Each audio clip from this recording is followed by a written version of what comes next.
I have concluded that person cannot be me. My role... Another post-Brexit shocker after siding against David Cameron and campaigning successfully for Britain to leave the European Union. Former London Mayor Boris Johnson withdrawing his name from the competition to succeed Cameron as Conservative Party leader and Prime Minister. Hello, everyone, and welcome to the France 24 debate. It's chaos at Westminster after a day of, well, some might call it backstabbing, shifting alliances, reversals, and just as Boris didn't elaborate on reasons why he got cold feet, weren't quite sure why this morning fellow Brexiteer Michael Gove suddenly threw his hat in the ring. The Justice Minister faces a growing number of rivals for the Tory leadership, including Home Secretary Theresa May. Now, she's the early bookmakers' favourite, and here's the confusing bit. The electorate voted Leave, she endorsed Remain, but mostly stayed out of the campaign. Speaking of unenthusiastic Remain supporters, Labour leader Jeremy Corbyn insists he's not going anywhere, even though MPs from his own party want him out. Yes, Brexit is tearing apart both sides of the aisle. Never in recent memory has a Western democracy served up simultaneous leadership crises of these proportions on both sides of the aisle. Who can legitimately lay claim to lead Britain? How will the Brexit vote redraw political fault lines? With us from New York, former Conservative Member of Parliament Louise Mensch of news website Heat Street. Many thanks for being with us. Thank you for having me. Journalist Alex Taylor joins us here in the studio. Nice to see you. Hi. Welcome back to Jeremy Stubbs, President of the British Conservatives in Paris. Hello. And from London, the author of Debunking Economics. Always a pleasure to say hello to Steve Keen, who teaches at Kingston University. The France 24 debate, where you can join the conversation on Facebook and Twitter, our hashtag F24debate. Louise Mensch, why did Boris Johnson get cold feet? I think because Michael Gove, who the Justice Secretary, now the leadership contender, who was running his campaign, spoke to him and decided that he could no longer support him. We don't know exactly why that is, but my very strong suspicions are that he didn't like what he heard from Boris Johnson in terms of how the Brexit will be negotiated. Perhaps he thought that Boris wanted to remain in the single market and accept freedom of movement or some other completely unacceptable outcome to the Leave side of the fence. So Michael Gove put his own hat in the ring, and as soon as he did that, all those of us who'd supported Boris Johnson for leadership, including myself, transferred immediately over to Michael Gove, who is Leaver in every cell in his body. He is for Brexit. Yeah, because when we saw last Friday that first speech by Boris Johnson, it was a bit of a strange scenario. You'll recall that the day began on Friday with a beaming Nigel Farage of UKIP addressing reporters outside Parliament, and then Boris booed by hecklers as he leaves his home in central London. Louise Mensch, did Gove jump ship because they have differences when it comes to how you negotiate a Brexit? Or did they have differences simply because there's perhaps the feeling that Boris Johnson is unelectable? No, certainly not. I mean, we saw Boris Johnson, and he is heroic. I'm very grateful to him, successfully leading our campaign to exit the European Union. A mob rule outside somebody's house means very little. We had a plebiscite. Boris was on the winning side. But afterwards, when he when he gave that first statement, he didn't seem like a man who was enthusiastic, was celebrating. He didn't have that same smile that we saw the likes of Nigel Farage have. Indeed, and of course Nigel Farage, it's important to say, was not the voice of the Leave campaign. He lost the battle to be the official designated head of Leave. That's very important. If I may just say, you're quite right, though, and I think that is why Michael Gove withdrew his support and why Boris Johnson had to stand down. He seemed insufficiently committed to really getting us out of Europe. That means no freedom of movement, no large payments. Tariff-free trade, yes, but the single market, no. We're not interested in taking Monsieur Juncker's terms. We shall do as we please. Jeremy Stubbs, why did Boris get cold feet? I'll put the question to you. Well, I think his feet were feeling distinctly chilly already last week. I don't believe he entirely expected to win. The problem is that although we've... So he campaigned for Leave, but didn't think really that Leave would win the day. That is what is said, and it certainly explains the lack of immediate exhilaration and exuberance that one would have expected from a winner. And whether he pulled out today because he was going to anyway, or because Gove headed him off at the pass, I think that his legacy will be that of somebody who threw his hat in the ring, suddenly pulled it out, betrayed friends in the party, and was himself betrayed. So betrayal all round. Nonsense. Why are you saying that's nonsense? Because Boris Johnson did a fine and upstanding thing. I understand that Romanians are upset about it, but I'm not afraid upset about it. It's just that he did not do something he actually believed in. He did not betray He didn't anybody believe in it. He's pulled out. Disagree with you. He is a great big rubbish. bloated He wet did agree sock. with it. It's finished. He agreed He's with gone. it. There's He no won. point in defending him. He won. He won. We won. We are going to Brexit. Michael Gove. You don't look as if you're going to Brexit from New York, I must say. Well, and are you going to Brexit from Paris? As you know, Monsieur, we are in fact British wherever we live in the world, and part of the point of Brexit was that there is life outside It's the all European very well to Union, pull and the people British out can of the live United and trade Kingdom when you don't live wherever there. they like. All right, Alex Taylor. Makes no difference whatsoever. We're going to trade with America. It doesn't to you, I know.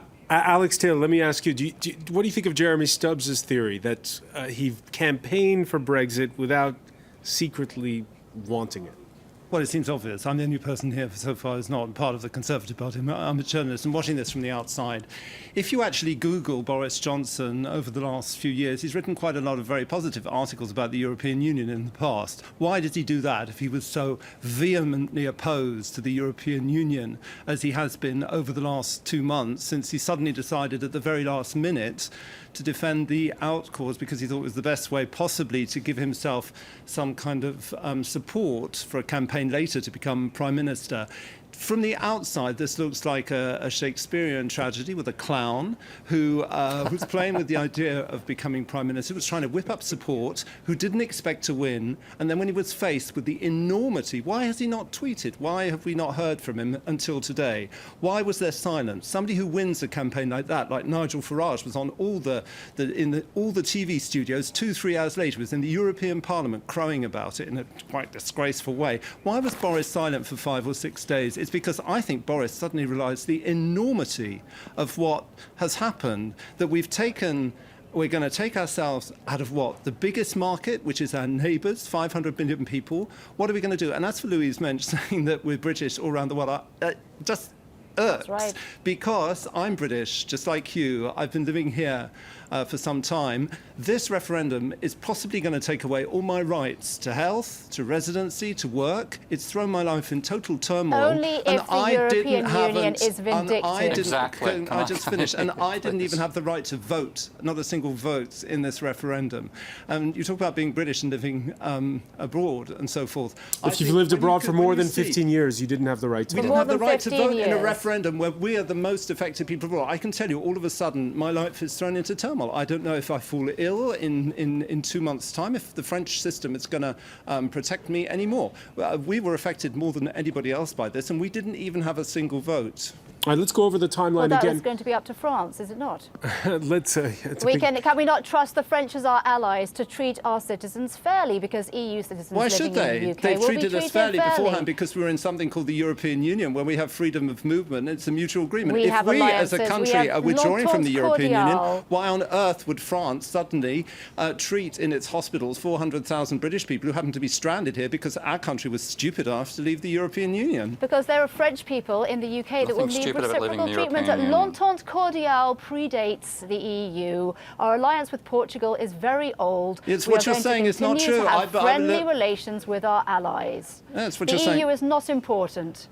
Well, for somebody like me, I can tell you it is. And for somebody like me, I can tell you it is. I've based my whole life on being a European citizen. My father fought in the Second World War. I'm going actually tomorrow to do a programme in Picardy about the First World War.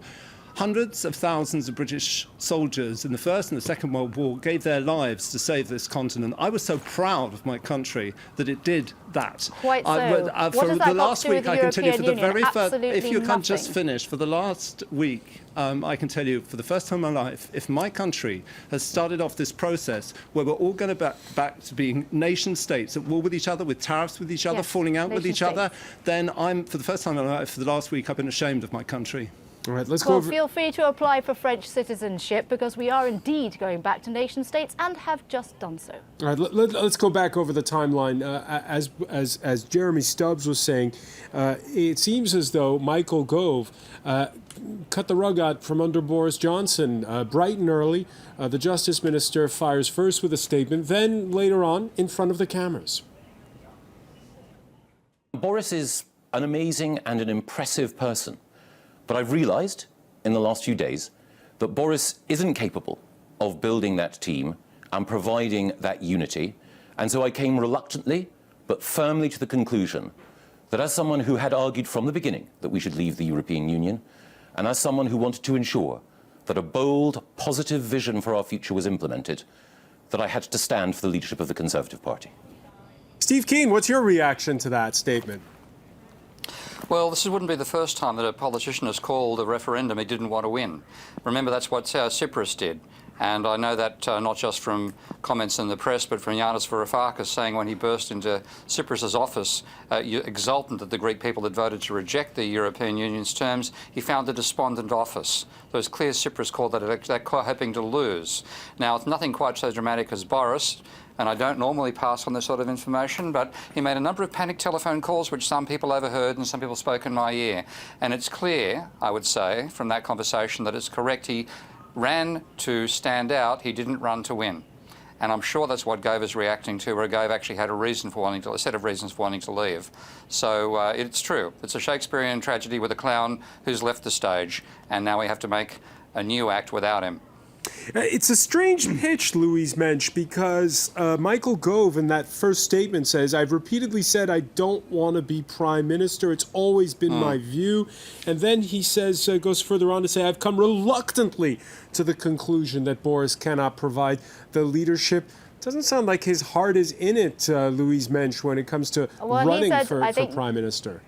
You heard what he said. He said that duty calls. He said that he is a committed anti-EU, pro-Europe, anti-EU politician, and that somebody who is totally committed to the true Brexit vision of leaving the EU must be prime minister. And I know this is the day after the vote. I was down in the vote leave offices at 6 o'clock in the morning celebrating, and I asked Michael Gove-Spad if he wouldn't please run for prime minister.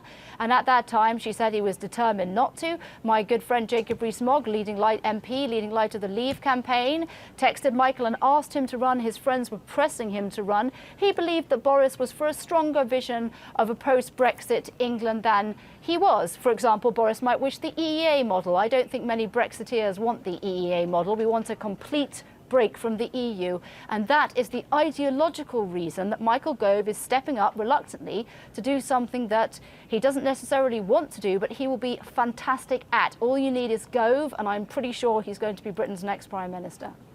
Steve I Keen? think that's a fair summary, because, again, if I'd received the type of phone calls that I overheard from Boris, I'm sure Gove would have got gun at them. He would have thought, this isn't the person to lead us forward and make a reluctant move into the breach. So I think that's quite a sensible judgment that actually occurred in this instance, as theatrical as it might be. Reactions on the hashtag F24 debate. Boris Johnson led the Brexit campaign, isn't running for leader. Theresa May, backed Remain, is now the favourite. Tories equal deeply confused party. Jeremy Stubbs, your reaction? Well, we've heard that originally Michael Gove didn't want to be Prime Minister, and I feel sure that his original wish will be fulfilled and that he won't be. He is not likely to win this election. I'm not saying it's impossible, but it is less likely. There is a much stronger candidate out there who's Theresa May. And as we've seen, she was a rather lukewarm Remainer. She's a bit of a sort of in-the-middle sort of person. And it has to be said... Because reporters said to her on the campaign trail, said, we didn't see you on the campaign trail. And she said, no, I was in Ireland campaigning. Yeah, so quite the place to be. Northern Ireland. Quite the place to be. But The fact is, though, that the referendum is binding upon the government that launched that referendum. She was part of that government, so in a sense, it is the duty of somebody like her to carry out the wishes of the people. And she is seen by really most conservatives as they say, the phrase has become overused now, a safe pair of hands, which I think is exactly what is needed now. Somebody sober, somebody who has not changed sides or knifed anyone in the back recently. She's most likely to be the. And let me ask you about Louise No. Mensch saying that it's a question of, it's an ideological question, she just told us. An ideological question that there has to be this clean break with the rest of the EU, no Iceland or Norway or Switzerland scenarios. Jeremy Stubbs, how do you think the rank and file of the Conservative Party feel? How split are they on this? Oh, I think they're pretty split. Ideological breaks are always so much cleaner than breaks in reality. And this break, it's not going to be a clean break because it's going to take a long time to carry out. And ultimately, we haven't really had a precise definition of what a break would be. And that kind of definition will, of course, affect whoever is the person to be the next Prime Minister. Steve Keen, what kind of a break would you like to see? I want a break that rolls back the European Union because it's, rather than being something which has brought Europe together, the neoliberal economic policies that are embedded at the heart of it and the anti-democratic nature of those policies is actually leading to the fragmentation of Europe. And I was in favour of Brexit because I saw that as a milder wake-up call for Brussels to get them to realise they must reverse direction from the policies that have led to Europe being the most oppressed part of the global economy. But concretely, how does the UK go about it? What does the UK do? Does it... Well, all that's going to happen in terms of trade terms is that if we negotiate the same terms that America currently has with the European Union, England will face an average tariff of 2% on its goods. That's far less than the fall in the pound that's occurred right now, which I think is necessary, by the way, which will make English goods more competitive with the mainland. I think we can maintain free movement of professionals because Europeans are going to be the main beneficiaries of that. They want experience of working in an English language country because English is the language of business. In students, the same sort of story. Students want to study in an English language country, and England is close and has the capacity to absorb the number of students that have that interest. The one thing which is going to change, and it has to change, is the migration, the free migration, because at the same time as that put an enormous strain on the physical resources of the country, particularly the welfare resources, the Conservatives have been following a totally false austerity program which has reduced the resources below the level needed for the actual people of the country. So obviously that migration, we have been the escape valve for the failed economic policies of Europe, and that has to end, and Europe has to be forced to confront its own failures rather than shifting them offshore, which they've done unintentionally, but they've done because of the design of the European Union. And England, thankfully, is one part of the European Union that's not inside the euro, so we've been an escape valve from that. Will end with Brexit. All right, I'm seeing Alex Taylor shake his head, but we have to go to the break. So we'll be right back. Stay with us. You're watching the France 24 debate.